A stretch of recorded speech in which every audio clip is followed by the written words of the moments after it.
application about sort of the small little changes that you can make that have an enormous impact. I know you changed your food carts to a lighter weight food cart, and that saved, I can't remember the figure, it was like 40,000 annual. 43,000 tons, yes. I did my homework, yeah. So I wonder if those of you, maybe Jake, you want to weigh in as well, if you guys could talk, those of you that work with sort of environmental features, if you could talk about any sort of, very quickly, sort of small changes you've made that have had a profound impact. Well, I also want to start thanking everyone who voted for Lufthansa. It really means a lot to be recognized. We will certainly also carry that out to our employees. We still have an old-fashioned newspaper edition every week, and this event will be part of it next week for sure. And it's because I think if you're really turning green, it's part of a culture. It's also a cultural thing, I would say. It really needs employees. I think you alluded to this as well a little bit. You need employees who really feel that it's important to make a change. But coming back to your question, 2 or 3 years ago, we had a meeting of minds in Frankfurt where experts from all kinds of we have about 120,000 employees, and experts from all areas came together and really tried to figure out what is it that we can save fuel. And quite honestly, I mean, it's not just about saving fuel and saving the world. It's certainly also about saving the balance sheet at the end of the day. It also has an economic thing, and these things work perfectly together if you're done right. And they came up with 56 simple measures how to save fuel on an aircraft. An amazing number, and we had this laundry list. They worked down the list. One of it was the trolley cart that is much lighter. But it's also, for example, about planning a route. If you think about birds, for example, they fly. If birds would fly the way airlines fly, they would never come to Africa for the summer. Yeah? They go when the winds are in a certain altitude, headwinds, they go down to another altitude where they have the tailwinds. Airlines can't do this because there are so many different systems in place. There are air traffic routes where there are no routes actually on the air, but still airlines fly certain ways they could do much easier.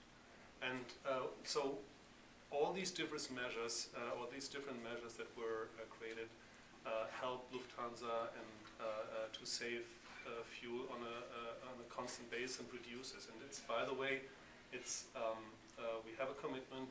We decided it's possible to reduce the carbon dioxide emissions by 20% by 2020. This is an aim that we will be measured by. Every year, since 17 years, we publish a report about this. So this is something we have in common, 17 years of publishing. We have a balance report where all these efforts and the gains and losses are reported. And so we will stand up to this promise at the end of the day. So over 2020, we can really report success on this end. Again, thanks to the jury and them coming out. John, for this. For us, our company is a resort. We're a little bit unique, and also that we own and operate an airport, so we've got that in common. And we have a huge number of people that come to our region through our airport, so we sort of see ourselves as a hub for visitors. And in tourism in the Dominican Republic, where we are, the major attractions that draw people are either the beaches or the service and the interaction with the local culture. So for us, we basically look at those as our sort of primary assets, natural resources and human resources. So if we're not investing in those resources as a company, then we're ultimately damaging our own future. So that's kind of our philosophy and how we look at it. And I think in terms of trying to think about where tourism is going in the future, or travel or hotel, I think an amenity that makes your property or your hotel more competitive, I think is where this is going. It's because right now, you know, if we compare ourselves with other similar companies or similar resorts, they all have a spa, which we have. They all have golf courses. They all have wonderful service and wonderful hotels and the finest linens.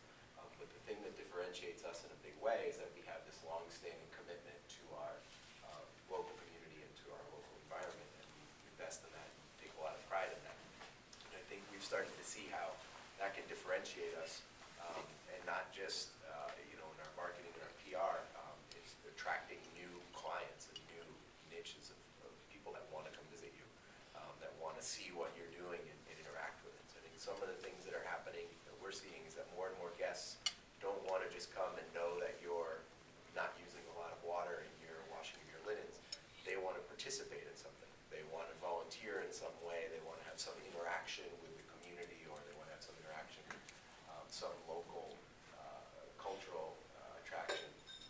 So I think more and more we are finding ourselves in a position to create some of these attractions. And we, for example, just recently applied and were approved for the watch list, the World Monument Fund. And the idea, why is a resort trying to get a local church, the 400-year-old church in the town, it's about a half hour away from us, and we're working with a number of other groups to try and restore this church. And why would we possibly be interested in this? Because it's another attraction that makes our destination more competitive.